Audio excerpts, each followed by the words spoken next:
Hello everyone, good morning and जय Hind. Friends, स्वागत है आप सभी का एक बार फिर से मेरे YouTube channel the word affair GS में। फ्रेंड्स, 4 जनवरी 2024 की डेली करंट अफेयर्स के इंपॉर्टेंट प्रश्नों के साथ शुरू करते हैं आज का वीडियो। बने रहिए अंत तक दोस्तों। ये रहा पहला प्रश्न।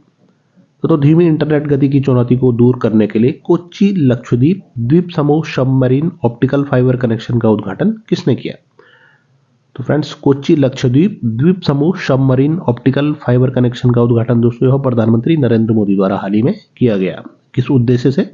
तो दोस्तों, धीमी इंटरनेट की गति की चुनौती को पार पाने के लिए, यानी इंटरनेट स्पीड को बढ़ाने के लिए दोस्तों कोच्चि लक्षद्वीप द्वीप समूह सबमरीन ऑप्टिकल फाइबर कनेक्शन का उद्घाटन हाल ही में किया गया। बता दें, 15 अगस्त 2020 को ही दोस्तों स्वतंत्रता दिवस के भाषण में लाल किले से दोस्तों देश के प्रधानमंत्री नरेंद्र मोदी द्वारा कोच्चि लक्षद्वीप द्वीप समूह सबमरीन ऑप्टिकल फाइबर कनेक्शन की परियोजना का वहां पर लक्ष्य रखा गया था, जिससे क्या है कि धीमी गति की जो इंटरनेट समस्या है उसका समाधान मिल सके। अब यह परियोजना पूरी हो चुकी है और हाल ही में दोस्तों प्रधानमंत्री नरेंद्र मोदी द्वारा इस परियोजना का उद्घाटन किया गया।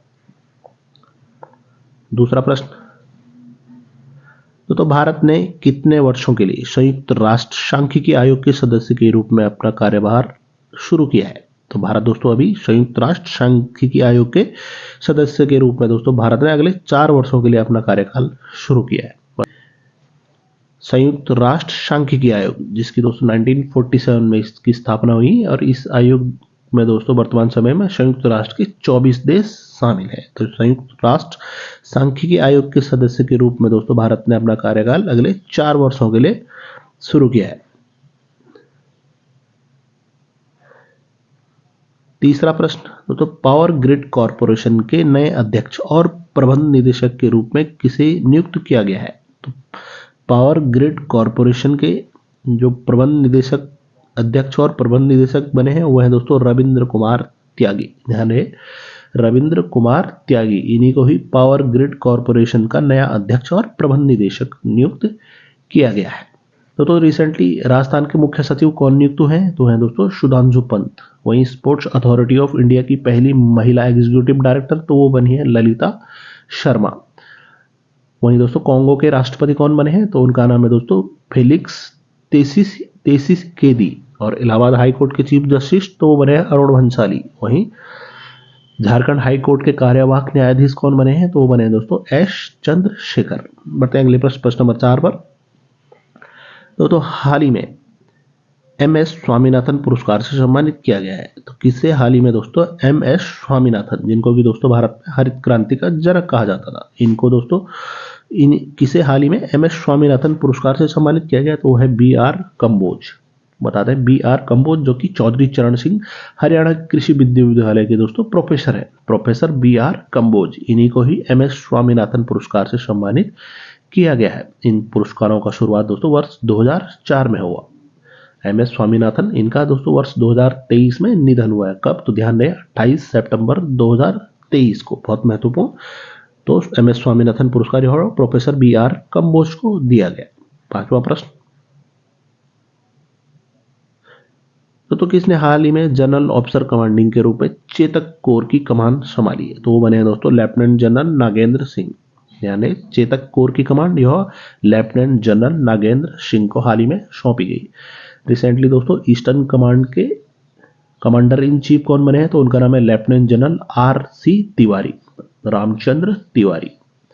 और नौसेना की दक्षिणी कमांड, जिसका मुख्यालय कोच्चि में है, उसके जो कमांडर इन चीफ बने हैं वो बने हैं वाइस एडमिरल B श्रीनिवास। यानी चेतक कोर के कमांडर तो लेफ्टिनेंट जनरल नागेंद्र सिंह। प्रश्न 6वां। तो हाल ही में किस देश ने 2024 से ब्रिक्स की अध्यक्षता संभाली है? तो बहुत ही महत्वपूर्ण, वर्ष 2024 में ब्रिक्स की अध्यक्षता कौन देश करेगा? तो रूस देश ने दोस्तों हाल ही में ब्रिक्स की अध्यक्षता वहां पर संभाली है। 2023 में ब्रिक्स की अध्यक्षता किस देश के पास थी? तो बता दें साउथ अफ्रीका, यानी दक्षिण अफ्रीका के पास। 2024 में तो वो है दोस्तों रूस देश के पास।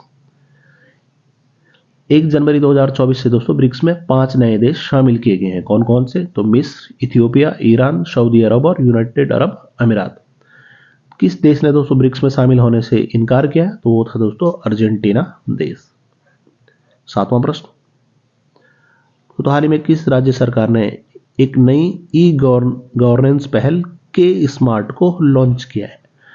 तो दोस्तों के स्मार्ट एक नई पहल यह किसके द्वारा लॉन्च की गई, तो वो है दोस्तों केरल राज्य द्वारा, यानी केरल राज्य द्वारा। केरल राज्य ने दोस्तों प्रशासनिक सुधार तथा परिवर्तन के प्रबंधन हेतु समाधान, तो उसका नाम क्या दिया गया है, के स्मार्ट। पूरा नाम क्या है तो उसका, तो के फॉर केरला, स्मार्ट का पूरा नाम है दोस्तों सॉल्यूशन फॉर, यानी Kerala solution for managing administrative reformation and transformation. तो यह है दोस्तों के स्मार्ट, यह परियोजना लॉन्च की गई है केरल में, जिसके मुख्यमंत्री कौन है, तो है दोस्तों पिनरई विजयन। गवर्नर कौन है केरल में, तो वो है आरिफ मोहम्मद खान। पढ़ते हैं 8वें प्रश्न पर। दोस्तों हाल ही में रिजर्व बैंक ऑफ इंडिया ने विदेशी मुद्रा सेवाओं को बढ़ाने के लिए कौन सी स्कीम का अनावरण किया, तो भारत के केंद्रीय bank reserve bank of India ने विदेशी मुद्रा सेवाओं को बढ़ाने के लिए कौन सी स्कीम का अनावरण किया, तो है दोस्तों फॉरेक्स करस्पॉन्डेंस स्कीम, यानी फॉरेक्स करस्पॉन्डेंस स्कीम आरबीआई द्वारा यह इस स्कीम का हाल ही में अनावरण किया गया, जिसका उद्देश्य दोस्तों विदेशी मुद्रा सेवाओं को बढ़ाना है। आरबीआई जिसकी स्थापना 1 अप्रैल 1935 को हुई, कहाँ पर हेडक्वार्टर, तो मुंबई महाराष्ट्र में। 25वें और वर्तमान समय में गवर्नर कौन है, तो है दोस्तों शक्तिकांत दास। आरबीआई कब नेशनलाइज हुआ, तो ध्यान रहे 1 जनवरी 1949 को। प्रश्न 9, तो हाल ही में हिमाचल प्रदेश की किस समुदाय को अनुसूचित जनजाति का दर्जा मिला है। महत्वपूर्ण प्रश्न नंबर 9, तो हिमाचल प्रदेश राज्य का दोस्तों वह कौन सा समुदाय है जिनको हाल ही में अनुसूचित जनजाति का दर्जा मिला, तो ध्यान रहे हाटी समुदाय, यानी हाटी समुदाय यह हिमाचल प्रदेश राज्य का है जिसको हाल ही में अनुसूचित जनजाति का दर्जा वहां पर दिया गया। बता दें शिमला स्थित राज्य सचिवालय में दोस्तों हिमाचल प्रदेश के मुख्यमंत्री सुखविंदर सिंह सुक्खू की अध्यक्षता में हुई एक बैठक में दोस्तों सिरमौर जिले की हाटी समुदाय, कौन से जिले में दोस्तों यह समुदाय पाई जाती है, तो है दोस्तों हिमाचल का सिरमौर जिला। तो सिरमौर जिले की हाटी समुदाय को दोस्तों वहां पर अनुसूचित जनजाति का दर्जा दिया गया। तो दो चीज आप याद रखें, हाटी समुदाय और कौन सा राज्य, तो हिमाचल प्रदेश राज्य। 10वां प्रश्न, हाल ही में किस राज्य सरकार ने बाहरी लोगों द्वारा कृषि और बागवानी भूमि खरीदने पर प्रतिबंध लगाया है, तो रिसेंटली दोस्तों उत्तराखंड राज्य ने, उत्तराखंड राज्य सरकार ने दोस्तों राज्य से बाहर के लोगों के लिए वहां पर कृषि और बागवानी भूमि के खरीदने पर दोस्तों उत्तराखंड में रोक लगा दी है। बता दें उत्तराखंड की राजधानी देहरादून में दोस्तों कुछ दिन पहले मूल निवास और भू कानून को लेकर दोस्तों एक वहां की जनता द्वारा दोस्तों एक विशाल आंदोलन किया गया, जिसके उपरांत दोस्तों मुख्यमंत्री धामी सरकार ने वहां पर राज्य से बाहरी व्यक्तियों के लिए, राज्य में बाहरी व्यक्तियों द्वारा कृषि और बागवानी भूमि खरीदने पर दोस्तों वहां पर रोक लगाई गई है। तो ध्यान दें कौन सा राज्य, उत्तराखंड राज्य। मुख्यमंत्री कौन उत्तराखंड के, तो पुष्कर सिंह धामी। वहीं गवर्नर कौन है वहां पर, तो उनका नाम है दोस्तों लेफ्टिनेंट जनरल गुरमीत सिंह। प्रश्न नंबर 11, तो हाल ही में भारत में ट्रकों के व्यापक प्रदर्शन का मुख्य कारण क्या है, तो सबका कारण क्या है, तो भारतीय न्याय संहिता के नए हिट एंड रन के तहत सजा का प्रावधान, यानी भारतीय न्याय संहिता के जो नए नियम आए हैं, नए लॉ आए हैं, उसके तहत दोस्तों हिट एंड रन केस के जो सजा का प्रावधान रखा गया है, उसके तहत दोस्तों भारत में ट्रकों के व्यापक प्रदर्शन का यह अभी हाल फिलहाल में मुख्य कारण बन गया है। पहले भारतीय दंड संहिता के तहत दोस्तों हिट एंड रन कानून के लिए 2 साल तक की जेल की सजा थी। नए भारतीय न्याय संहिता में ट्रक ड्राइवरों द्वारा हिट एंड रन केस के लिए दोस्तों 10 साल की जेल और 7 लाख का दोस्तों उनके ऊपर जुर्माना है। इस नए नियम के विरोध में ही दोस्तों सभी ट्रक ड्राइवरों ने स्ट्राइक करने का वहां पर ऐलान किया है। 12वां प्रश्न, दोस्तों हाल ही में 1 जनवरी 2024 को सागर परिक्रमा का कौन सा चरण चेन्नई बंदरगाह से शुरू हुआ, तो सागर परिक्रमा का दोस्तों 10वां चरण हाल ही में 1 जनवरी 2024 से दोस्तों यह चेन्नई बंदरगाह से शुरू हुआ। 1 जनवरी से और 6 जनवरी 2024 तक सागर परिक्रमा का 10वां चरण का दोस्तों उद्घाटन केंद्रीय मंत्री पुरुषोत्तम रूपाला और केंद्रीय राज्य मंत्री दोस्तों डॉक्टर एल मुरुगन ने संयुक्त रूप से चेन्नई बंदरगाह में किया। 13वां प्रश्न, तो हाल ही में किन 2 देशों ने लगातार 33वीं बार परमाणु ठिकानों की सूची का आदान प्रदान किया, तो वह है दोस्तों भारत और भारत का पड़ोसी देश पाकिस्तान। भारत और पाकिस्तान ने दोस्तों लगातार 33वीं बार दोस्तों अपने दोनों देशों ने परमाणु ठिकानों की सूची का आदान प्रदान किया। बता दें भारत और पाकिस्तान ने दोस्तों नए साल के पहले ही दिन परमाणु ठिकानों की सूची का आदान प्रदान किया। यह लगातार 33वीं बार है, जबकि दोनों देशों ने दोस्तों परमाणु ठिकानों का एक दूसरे देश के साथ आदान प्रदान किया। यह पहली बार दोस्तों यह जानकारी कब आपस में शेयर की गई थी, तो 1992 में।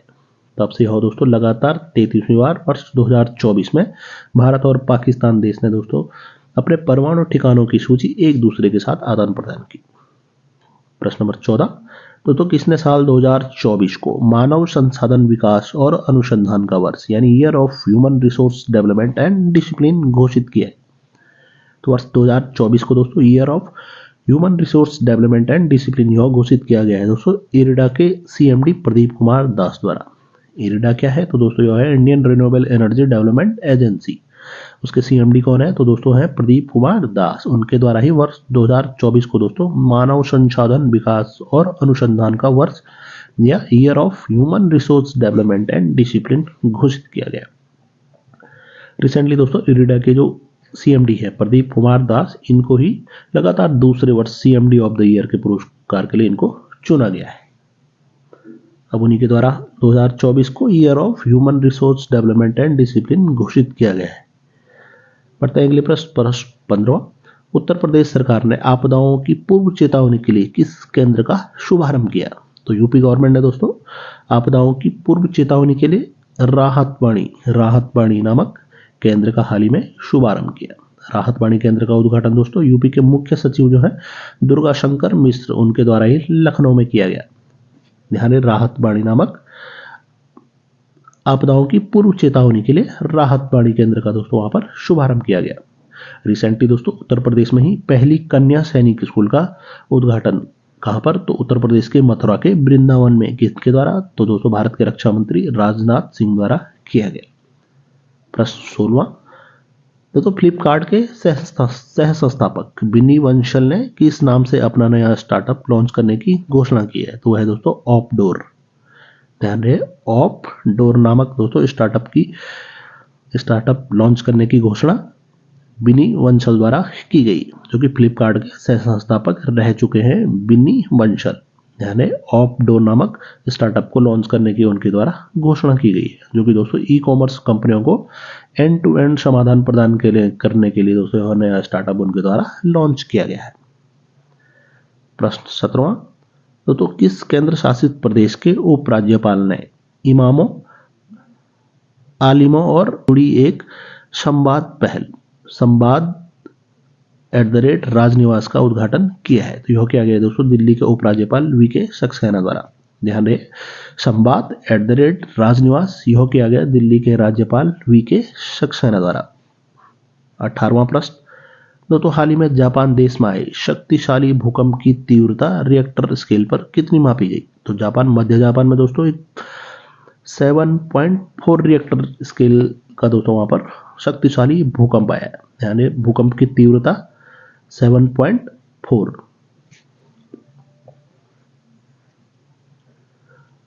प्रश्न 19, पर्यावरण स्थिरता की दिशा में एक महत्वपूर्ण कदम में किसने गुवाहाटी से 200 इलेक्ट्रिक बसों को हरी झंडी दिखाई?